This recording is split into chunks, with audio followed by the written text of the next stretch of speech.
Are you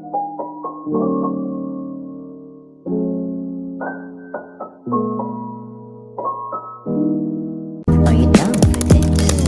If you're in the mood, we can take it to the moon. Just like a movie scene, table for two. No need to be fair, I want you instead.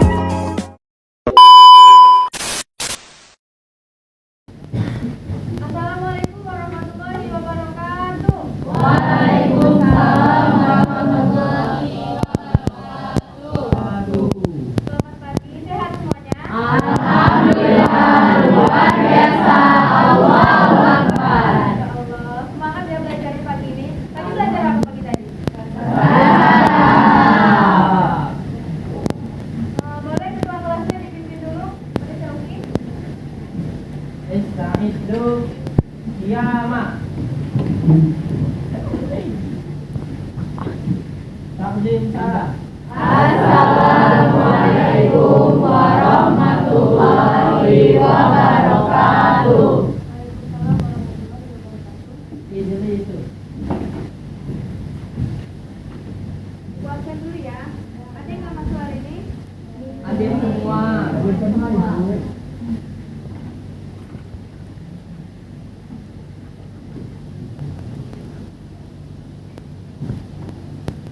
Ada yang tahu materi kita hari ini apa?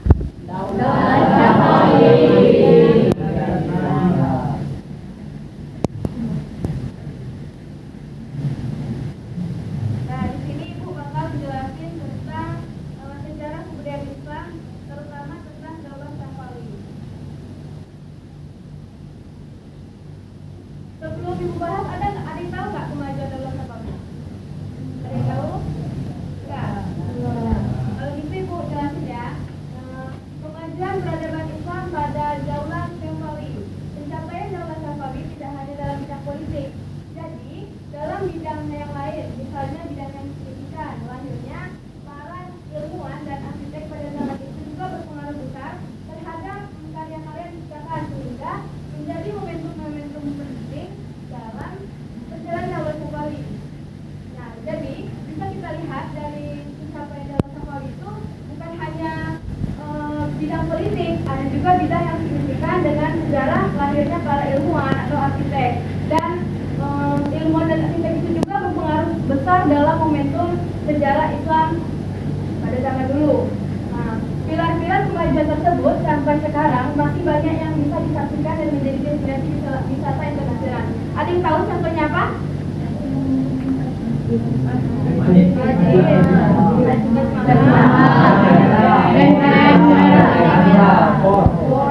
Di antara kemajuan tersebut antara lain adalah yang pertama bidang ekonomi dulu. Kemajuan ekonomi pada masa itu bermula dengan penguasaan atau kepulauan Hormuz dan pelabuhan Gumrun yang diubah menjadi Bandar Abbas. Jadi kemajuan ekonomi pada saat itu adalah bermula pada penguasaan dan kepulauan Hormuz dan pelabuhan Gumrun yang diubah menjadi Bandar Abbas. Dengan demikian, Syafawiyah menguasai jalur perdagangan antara barat dan timur, jalur yang pada mulanya diperebutkan oleh Belanda, Inggris, dan Prancis. Nah, jadi kemajuan pada bidang ekonomi di zamannya Daulah Safawi itu adanya dengan menguasai jalur perdagangan antara lain barat dan timur, jalur yang mulanya diperebutkan oleh Belanda, Inggris, dan Prancis. Yang kedua ada bidang ilmu pengetahuan. Sepanjang sejarah Islam di Persia dikenal sebagai bangsa yang telah berperadaban tinggi dan berjasa mengembangkan ilmu pengetahuan.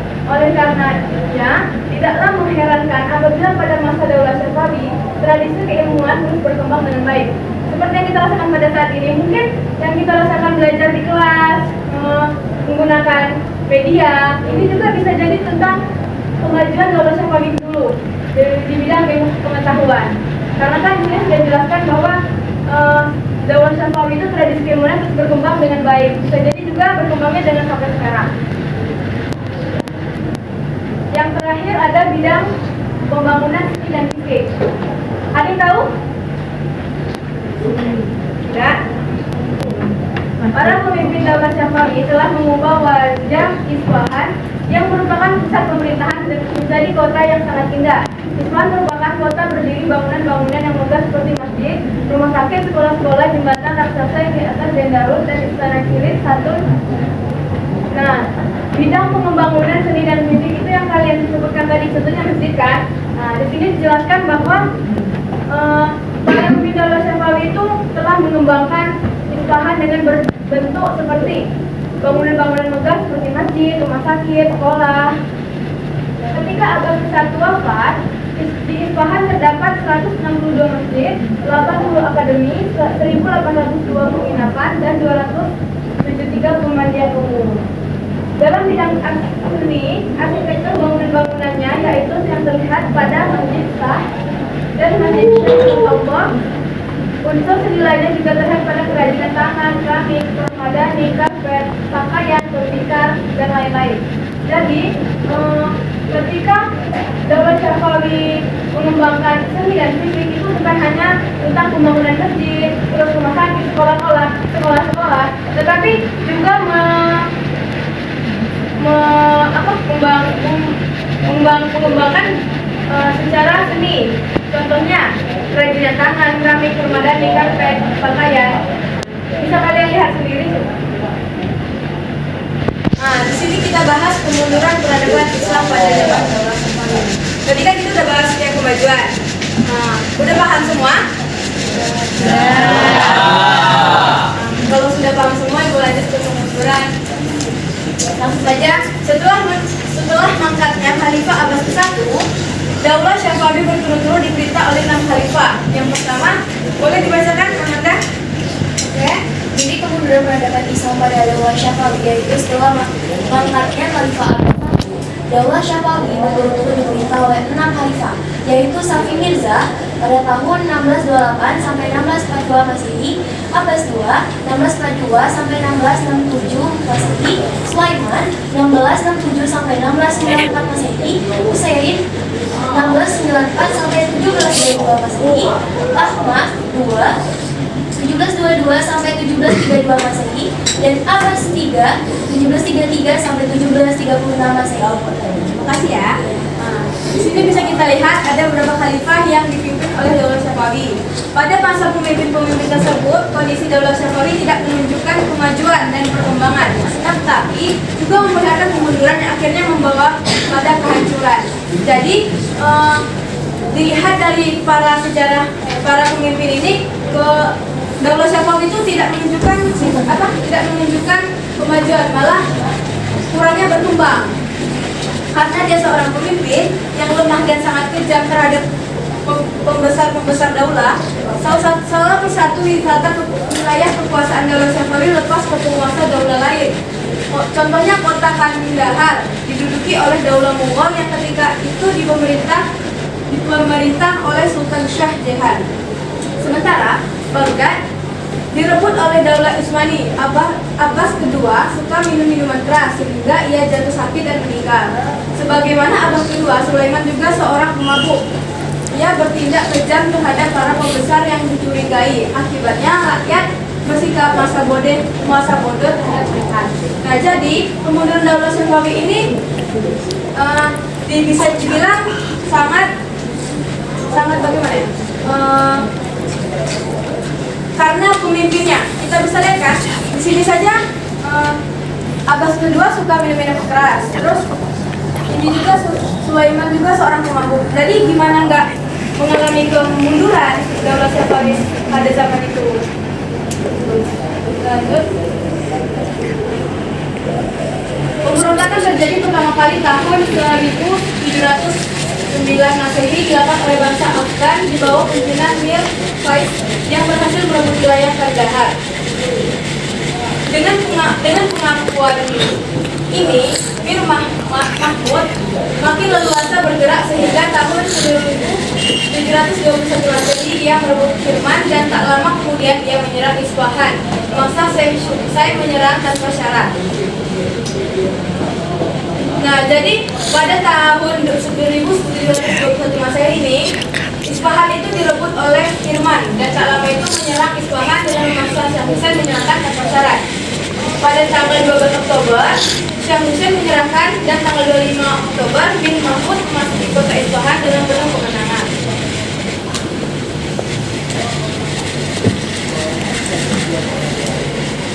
Nah, ini sebab kehancuran dan kemundurannya Daulah Safawi. Yang pertama, adanya konflik berkepanjangan dengan Daulah Utsmani. Tadi kan sudah dijelaskan bahwa Daulah Utsmani itu hampir merebut kekuasaan atau wilayah Daulah Safawi. Jadi, bagaimana tidak mengalami kehancuran dan kemunduran, sedangkan para pengikut Daulah Safawi itu tadi contohnya seperti tukang pemabuk, tukang minum-minuman keras.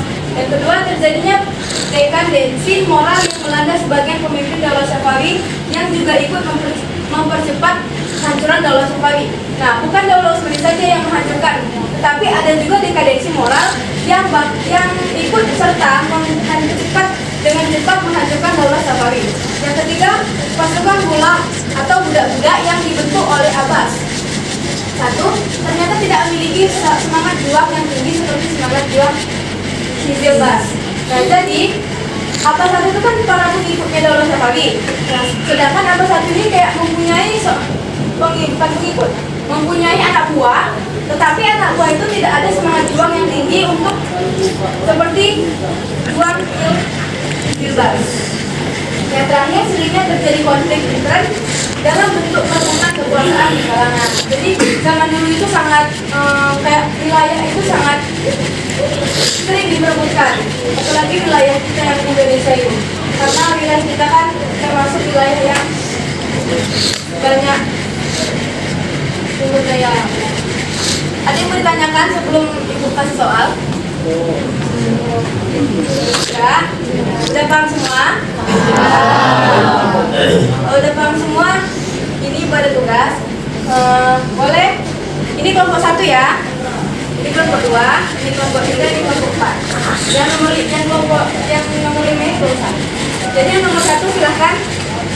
Ini, nomor 2 ini, 3 ini. Ibu kasih waktu 5 menit.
Sudah semua?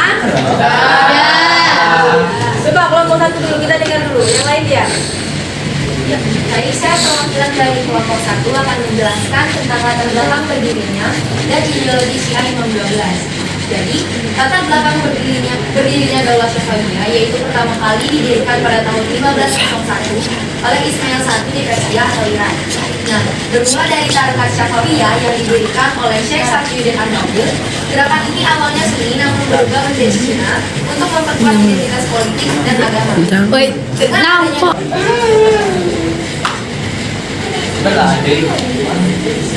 Ulangin terus sih dari yang judul tadi.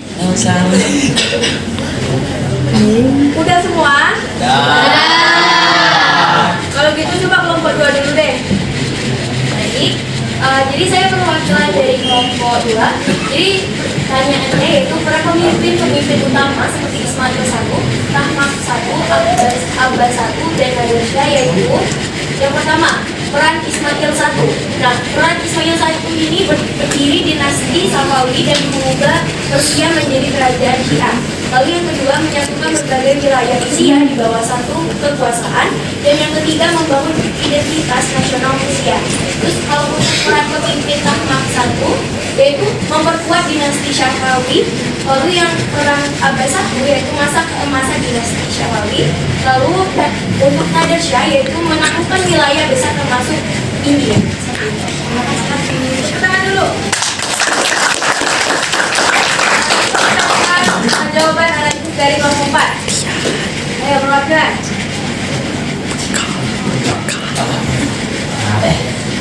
Saya akan menjadi perwakilan dari kelompok 4. Faktor-faktor internal dan eksternal yang menyebabkan kemerosotan dan kekacauan darah Syafawi. Untuk faktor internal ada beberapa, yaitu dekadensi moral dari para penurunan moral yang dimana para pemimpinnya mulai memiliki sifat-sifat buruk yang membuat mereka mengabaikan masyarakatnya dan membuat permasalahan di dalam negara. Lalu lemahnya pasukan budak dari Abbas I yang tidak memiliki semangat sehebat pasukan Qutaizah, dan di mana ini menyebabkan turunnya kemampuan militer sehingga tidak mampu menahan serangan dari pihak-pihak lain. Lalu untuk yang eksternalnya yaitu banyaknya serangan dari Daulah Utsmani, yang dimana Daulah Safawi ini bermazhab Syiah, tentu saja akan menjadi musuh dari Daulah Utsmani karena banyaknya peperangan membuat Daulah Safawi kalah dan mundur dari kekuasaan. Lalu yang terakhir ialah banyaknya serangan selain dari Daulah Utsmani yang menyebabkan Daulah Safawi kehilangan kekuatannya. Sekian faktor internal dan eksternal penyebab kehancuran Daulah Safawi. Terima kasih.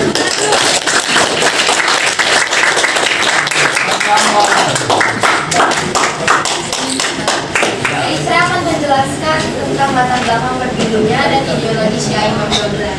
Latar belakang berdirinya Daulah Syafawi itu didirikan pada tahun 1501 oleh Ismail I di Persia atau Iran. Nah, bermula dari Tarekat Syafawiyah yang didirikan oleh Syekh Syafiyuddin Ardabili. Gerakan ini awalnya Sunni namun berubah menjadi Syiah untuk memperkuat identitas politik dan agama. Dengan adanya dukungan Qutaizah, Ismail I menjadikan Syiah Imamiyah atau Syiah 12 Imam sebagai ideologi resmi negara, membedakan Persia dari Kekaisaran Ottoman Turki. Nah, ideologi Syiah Imam 12 itu sendiri dimulai dari Syiah 12 Imam yang meyakini kepemimpinan 12 imam, dimulai dari Ali bin Abi Thalib hingga imam ke-12 yaitu Muhammad Al-Mahdi yang diyakini akan muncul pada saat di akhir zaman. Nah, imam dianggap memiliki otoritas ilahi. Saat imam gaib, pemimpinan dipegang ulama melalui konsep wilayah al-faqih. Terima kasih dulu. Ya, jadi perwakilan.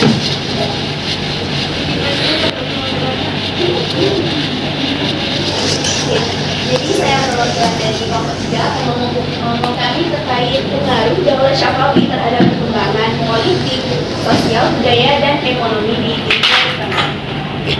Pada bidang politik, Daulah Syafawi itu berpengaruh pada berdirinya negara Syiah yang kuat dan persaingan dengan Utsmaniyah. Pada bidang sosial, Daulah Syafawi berpengaruh pada penyebaran Syiah dan perubahan demografi. Lanjut pada bidang budaya, Daulah Syafawi ini berpengaruh pada kemajuan seni dan arsitektur. Selain itu juga berpengaruh pada literatur dan musik. Terakhir pada bidang ekonomi, Daulah Syafawi ini berpengaruh pada jalur ekonomi perdagangan. Tangan dulu. Kalau ibu lihat tadi dari semua penjelasan tadi kayaknya udah pada pinter ya anak kelas ini ya.